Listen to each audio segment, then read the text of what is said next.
pila ka days nimo nagstay diri sa Ormoc City, unsay mo mga unforgettable moments or memories? Aura memories dire pag-enjoy sa kaan life niya. Ang surisuro ilabi na sa pagduwa na ako sa kadayusisas. Kibaw ka ba nga daghan nagkag-fans diri sa Ormoc City tungod sa imong gipakita nga performance? Daghan ang nibilib og nangutana bahin nimo. Unya tawagon kag idol na. Unsay imong ikasulti nila? Anang salamat sa inyong kuan na ako pagsuporta o sige badayon lang na ninyo. Unsay imong sekreto sa pagduwa sa basketball? Kanang training niya, grind, jogging kada buntag, practice pag shooting. Sa imong pagduwa diri sa Ormoc City sa Kadayo 17th under, daghan ang mga coaches nga nagatan-aw sa imong performance. Daghan sad ang nag-offer of scholarship.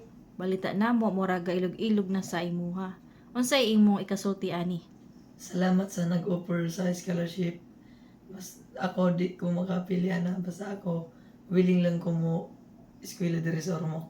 If ever makuha ka sa scholarship, willing ka ra ba nga mo eskwela bisag layo sa imong pamilya? Willing kayo 100%.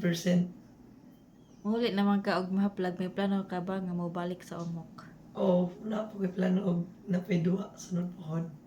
Kung naay mo kuha nimo nga moduha sa ilang team, willing ka ra ba mo join? Mo join ko kung walay team sa Graho pero may team sa Graho lyud ko. Daghan kag mga fans nga gusto mo subaybay sa imong journey. So unsa imong next moves? Na ako yung mga video, naging og mga video og sa YouTube channel og sa Facebook page. Sa ganan mo support lang mo. Sige, salamat.